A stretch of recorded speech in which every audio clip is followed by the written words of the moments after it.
Hello, everyone. This is Domingo with Welcome Home Podcast. We hope that this podcast encourages you to fall in love with Jesus more. Enjoy this next episode.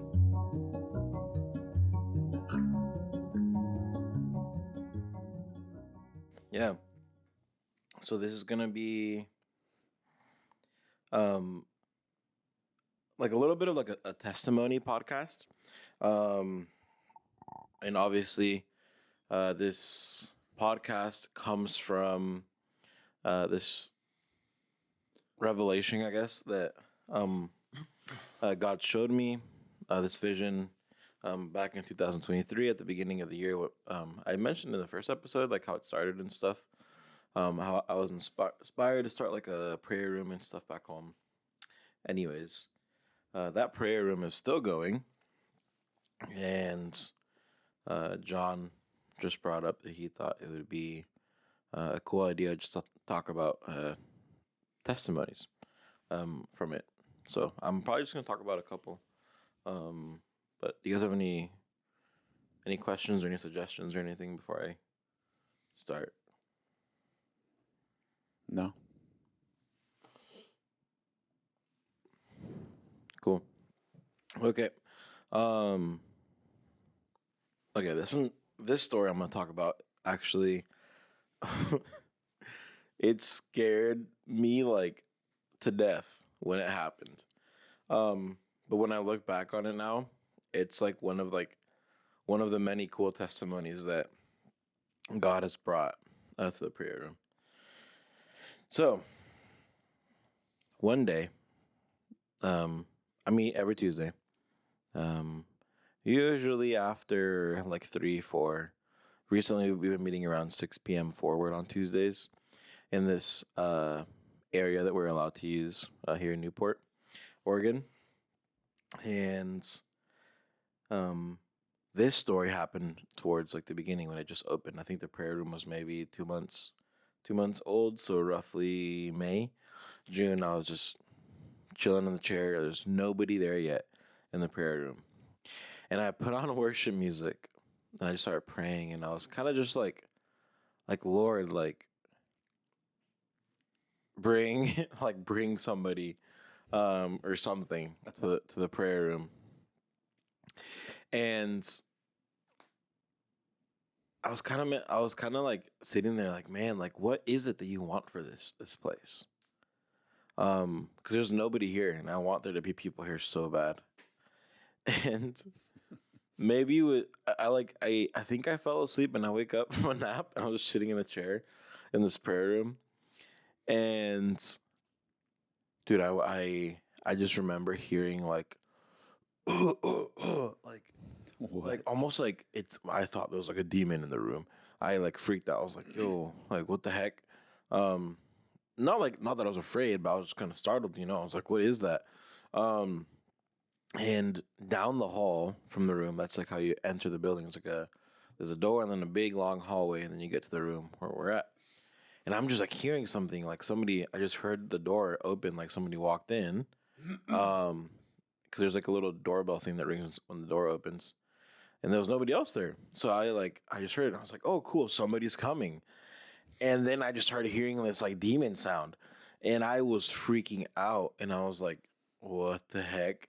And I started getting like a little bit of chills. And I just remember standing up and like all started. And I was like, oh man, like what if this is like something serious? And whenever something like that happens, you always kind of expect it to be like, oh, like it's probably nothing bad. Maybe someone's just coughing really bad. I was like, oh shoot, they might need some water. And I remember looking down this hallway, and at the very end, it's maybe like 60, 60 feet, 70 feet, this hallway. And I'm like, might be more actually. But anyways, I just remember looking down there, and there's this guy coughing up a storm. Oh. Looks super beat up, like his clothes, a homeless guy. And his face is just red. And he like looked at me and said something, and I was like, is this dude demon possessed right now? And he very well could be, like I don't know. And he was just like, ugh, and I remember staring at him and I didn't know what to do. Mm. But for some reason, and obviously I know for what reason, I already know, not for some reason. For the reason that God was behind me and next to me and all around me, I stood there. I'm sure I was startled at first from the sound, but like I just kept looking at him, and as he like these like gross sounds he was making, and he was like falling over like everything as he was like walking towards me, and I wasn't afraid. I just kind of looked at him and I was like, hey man, do you need something? Like, what's going on? You need some water, or what's going on? And I think he didn't know there was a prayer room. Hmm. He I guess he like knew somebody in that building because the building in general is used sometimes for like recovery, addicts, different things. There's different ministries there. And maybe, I don't know, maybe he thought he could get some help or something. Yeah. Maybe, I don't know. When God brought him there is all I knew. Yeah. And I felt like it could have been really easy for me to be like, oh, the person you're looking for is not here. You can leave. Mm-hmm. And I was half tempted. Mm. But immediately when I said, do you need some water? And he was like, yeah. But I just knew this guy was hammered. And he's hammered homeless guy. It was feeling very easy for me to just dismiss this guy. And what happened the next 3-4 hours later, what happened is just like blew my mind. This guy, I could barely understand him because he's so drunk. I sat down with him, and I I I recorded it just from kind of like my safety, but also just to listen to this recording with this guy. Hmm. And I started recording it on my Apple Watch, so it wasn't very noticeable. And I pulled up a chair for him, and I sat right next to him. This guy that I thought 10 minutes ago was like demon possessed. And I got him a water, and I sat next to him. And this whole time, I'm not giving him the feelings or like this feeling, I guess, that I am scared of him. Mm-hmm. Because I didn't. For some reason, I felt like at peace. Yeah. And I said, tell me your story. I couldn't really understand him. But for the next like hour or two, this guy started telling me his whole like life story. What got him to the place where he's at now.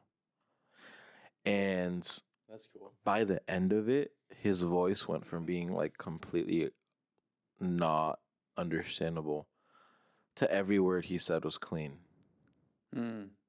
Like almost like his drunkenness was going away as our conversation went on. It was like an hour. And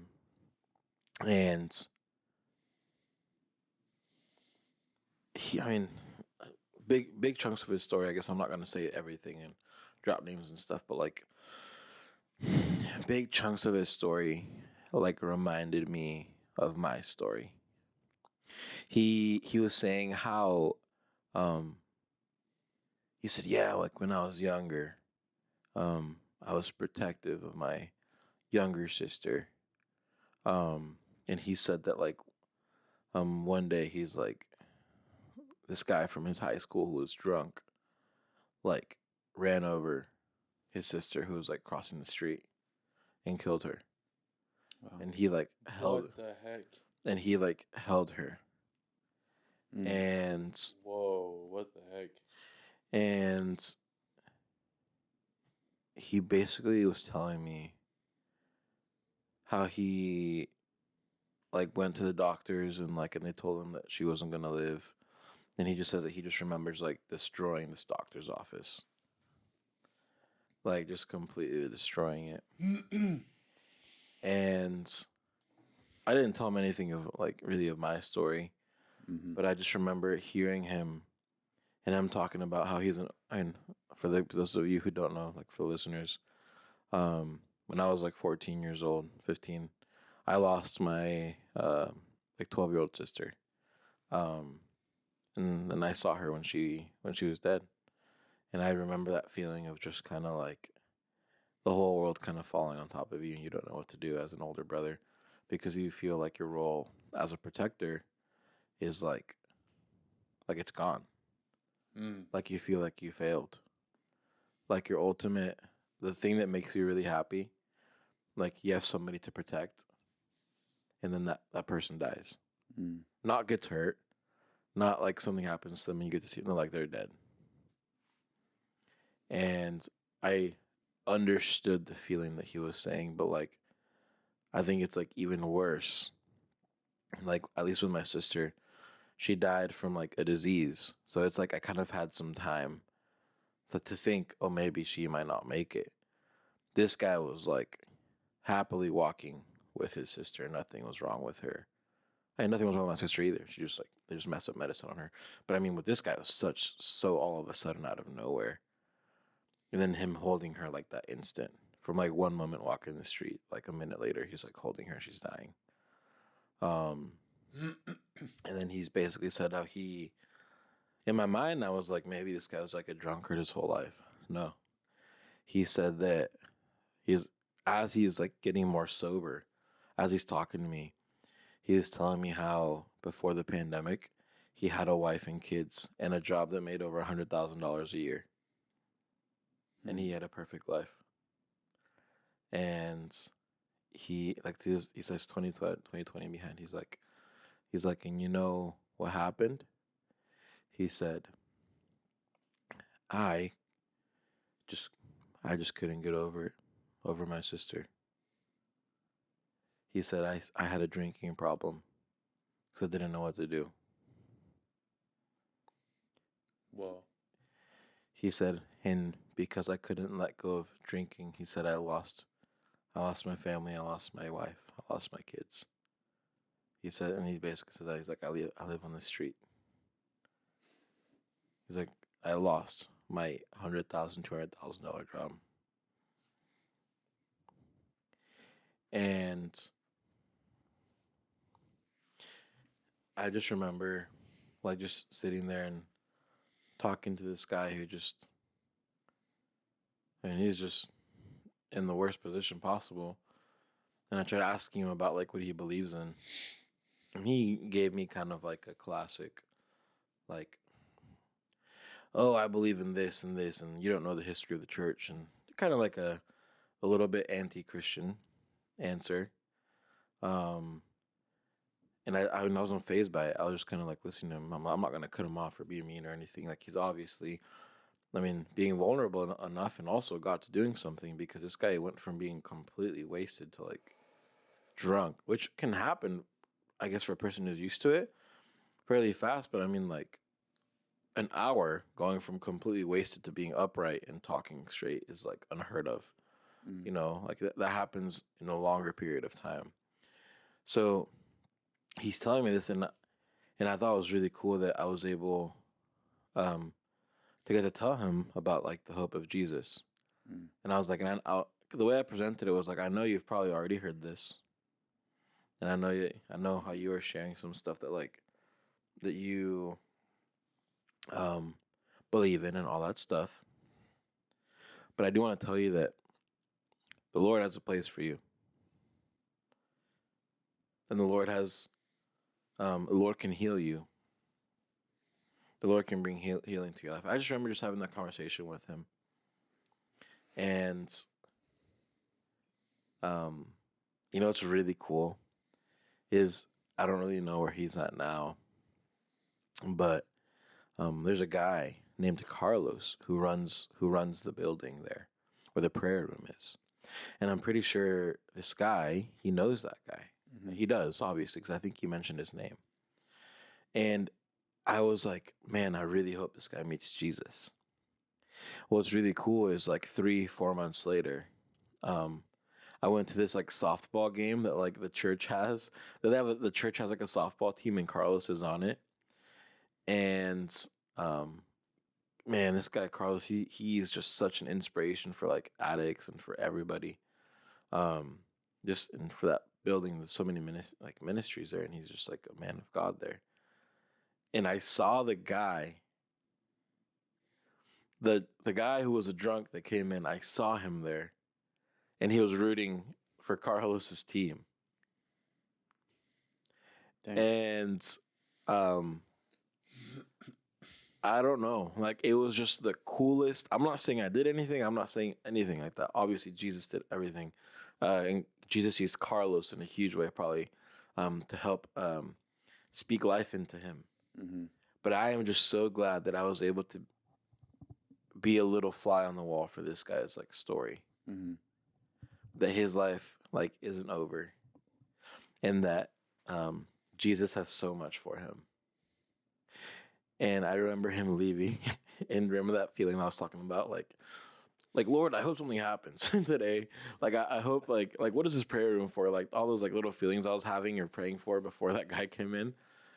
I remember just crying, just sitting there, and just being like, this is exactly what making yourself available for the Lord looks like. Yeah.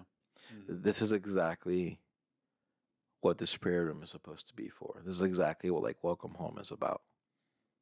Welcome home. Like that guy came in like super like out of his mind, drunk, leaves like sober. Mm-hmm. Mm-hmm. Wow. Like this guy comes in with so much to say, leaves maybe with a little seed.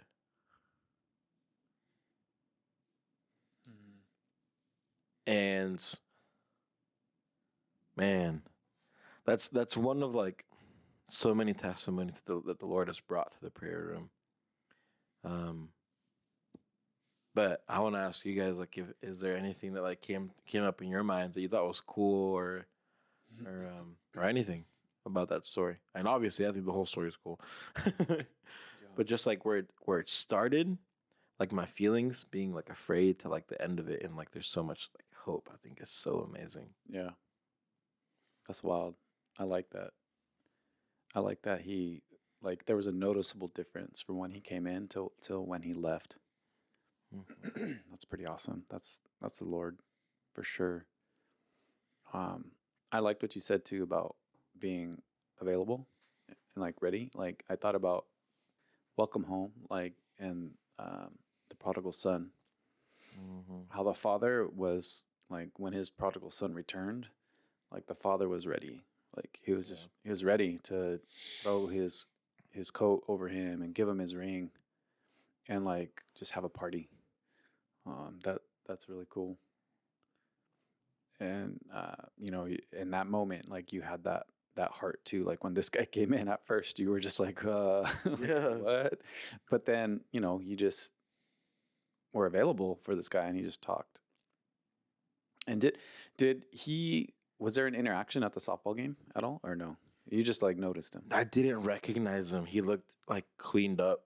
He even like smelled like cologne. Like this dude was like cleaned up. How many months was this away? Or Maybe like 3 months, 4 months after. wow. He like cleaned up. I was like, what the heck? That's not him. I didn't even believe it at first until I was walking away, and I was like, that's him. I was like, that's the guy.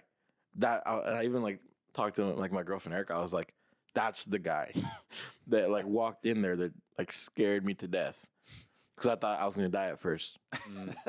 Yeah. I was like, I don't know if this guy has like Well, a knife or something. And then you And- see him yeah. drunk and stuff, and then you're like, okay, I might actually die, like for sure now, because you're Yeah. just you don't know. Like falling over, and he was Yeah. like, just looks at me like, like with his eyes like almost rolled behind his head, and I was like, Lord, you know. But like going from that to like walking out like straight up and like sober, I was like, God is real, you know.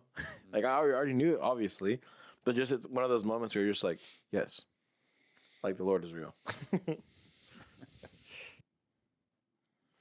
So did you have a conversation with Carlos at some point? Because yeah, Carlos, you know, oversees Diamonds in the Rough ministry there in that building, and they do Bible studies, a lot of types of services for men in recovery, and not in recovery, because I mean I think we're all recovering from something. So it's a men's ministry. Mm-hmm. So he's shepherding all of the guys that go in and out of that ministry and that flock. So did you connect with Carlos at some point and talk to him about this You know, experience? it's really funny. the only conversation I had with Carlos was the moment I was about to go sit down with this guy that I texted him, I think I'm gonna die. Like legit. Not like that serious, but like Yeah. like I need help. Like, can you please send somebody? Because I'm alone and there's this guy here. And like, and I don't know who he is, and he's just like kind of scary right now. So that was like your first, well, one of your first That's how worried I actions? was. Okay, yeah. Like, that's legit how worried I was that I actually had to text Carlos. So I know you said like, was there any conversation? Yes, like that was it. After that, I actually didn't really talk to him. So I don't know if he, or I don't recall. I guess if he already had a previous relationship with like Carlos or something. I think he did because I think I remember correct if I remember correctly. I think he said his name, right? Mm. Well, no, but since then, I feel like I should because there's so many stories. Not just about that. I feel like I should talk to Carlos about all the stories that have happened so far. But like, yes, with Carlos, that was the only thing I said. I think I need backup or something like that because I'm kind of like worried about this guy. It was right before I sat down, and I remember during the conversation. This is what's really cool though, is that during the conversation with him, with this guy who was like sobering up as I'm speaking to him, I just remember Carlos finally texting me back and saying, like, sorry or something, like, do you still need me? Mm. And I remember, I don't know if I just ignored it or if I responded, but I just remember that feeling of just kind of like, I actually know. Yeah. Like, I think everything is under control. You know? Like, that's how cool it, like, went. Yeah. Well, Yeah. I kind of want to have Carlos on here at some point. And then, yeah, but that'd be awesome. That'd be awesome to have him on here and to hear about all that the Lord's doing with him. Such a legend. You know, about Carlos, I actually do really feel like I need to, like, talk to him about all those things. Yeah. Because as I'm, like, kind of, like, replaying these stories of things that have happened in the prayer room just over the past, what, like 7 months, 6 months, something like that, 8 Mhm. months. After I'm just, like, going through these in my head, there's actually so many stories that are so crazy. Mm. Like I don't even. Did I ever tell the story on here? I think I think I told it to you guys. But did I ever tell a story on here about the lady that came in, like one of the first ever people to walk into the prayer room? Mm-mm. You told it to me, not on here, not in the podcast though. Okay, so I guess this is for the listeners. This is cool. I'm gonna include one more story on here, and then we'll probably talk about it a little bit, and then end this episode. But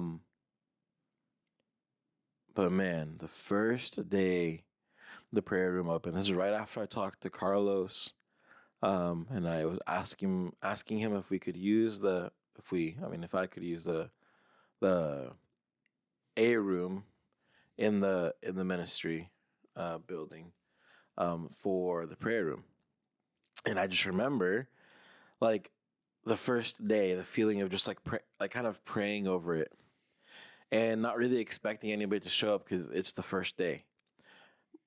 But what was really cool is I just remember there was worship music playing really lightly, and I told John that I really think this lady was an angel or something. I'm not gonna like make it confirm like I don't know. So I just remember this lady, really sweet, like older lady walking in. She looked at me and she said, "Is this the prayer room that just started?" And it was in the sweetest tone. I just remember being like, "Yeah, yeah, it is." And I told her just a little bit, maybe just like 10 seconds. I was just like, "Yeah, I just started this just for people to come in and just be able to speak to Jesus. Like it's an open area, like for prayer and worship and stuff." So she just walked in. She sat on the couch. She opened her Bible, and I remember I'm kind of just like looking at her from like not like a weirdo, but just like a little bit, just kind of like seeing like what she's doing. I was like, this is so cool. And I just remember seeing her. She opens this Bible and she looks down. She like closes her eyes and starts praying. And then she starts crying like over scripture. She starts like crying over the Bible. Hmm. And then she like falls asleep, like complete peace. Hmm. She closes her eyes and takes like a little nap. Hmm. She's out for like 5, 10, something like that minutes. She wakes up, closes her Bible, prays, and just walks over and says, "Thank you for this. Thank you for this room." Hmm. Like almost I think she said like, "Don't give up." And she grabs her stuff and she leaves. And I never see her again. But I just remember when she left, like the atmosphere of the room, I was like so full of hope. Immediately, I was so excited. Mm-hmm. I was like, let's go. Like, I just remember just like feeling this like light feeling. I was excited. Wow. That to me is like, there's so many testimonies that are like so cool about the prayer room that just like, I look back and I'm like praise God. That is so cool that happened. So that's another story. Yeah, Yeah. that's crazy. I love it. I know. It's so cool. That's awesome. I think that it'll be cool to like revisit this in the future. Just keep talking about it, sharing. Yeah. Yeah, and I guess ever since then, we've just had we've had worship nights. We've had like there's been moments when like over 20, 30 people show up and we just have like a huge worship night that've been really cool. And other times it's just smaller worship times and prayer times. But what's really cool about it is it just like kind of what we were saying at the beginning. I guess my encouragement for this podcast would just be to ask the Lord what you can do for him. Make yourself available to Jesus and be patient. But watch what he's going to do and watch what he can do. Through your patience and like just through your obedience, like it's so cool what the Lord can do. So I guess that's my encouragement. Yeah. Because I feel like the rest of that question can be answered by you doing that and then the Lord showing you the thing he's going to show you. Yeah, I'm just thinking about the first story of the homeless guy. That it's a very like unpredictable situation to be in. When I was going to school doing an internship, there was this, thing that we'd do every Thursday night, and it would be go to Seattle to the Union Gospel Mission and serve the like homeless community there. And there are people there that are doing like some training classes and stuff to try to get out of, the streets and get their life back. But being in that position of talking to somebody who is just living a whole different world than you and hearing their story, that they don't get that very often. And it just shows like how deeply Jesus cared for him, that he would lead him to this place, not to like relive the hardship of what happened, but to be able to talk more about it because that brings healing. And I'm sure that helped him within that 3 months to be able to really like work through and possibly get connected with Carlos and all that stuff too. But like, I just thought it was super cool hearing about how that guy came in. And at first it was like, what's going on? Like, it seems like that sometimes when we're following Jesus, you have these moments of what's going on? Why is this happening? I'm kind of scared. You know, our finite mindset kind of gets in the way, but then it's like, as soon as you realize the power of what God is doing and how he moves, then you're like, oh, this is what God does. Like, he puts us in situations where we have to completely trust in him. And just all we have to do is just obey what he's telling us to do, and that's Trust him. simple trust. Yeah. Childlike faith, which you had towards the man. And I think that not only did he needed a person like that to come into their life, his life, to speak, you know, speak life into him, but also someone that could relate. Mm-hmm. It's like, how often do you get into a room one-on-one with someone that has a really relatable story than you? Like, really relatable. Not to the point where it's exactly the same, because obviously all stories are different, but you get to relate on a certain level, and that allows Jesus to work in ways that he needs to work in. Yeah. So it's just really cool seeing how the Holy Spirit and how God really guided all of that into fruition, and with the woman too. Cool. Yeah, so we hope that you're encouraged to step into that which God has called you, and ask for something and be patient and see what God can do. And don't be afraid, because sometimes things that look scary, like Domingo was saying, can actually be really cool. So yeah, we love you guys, and we hope you enjoy the testimony.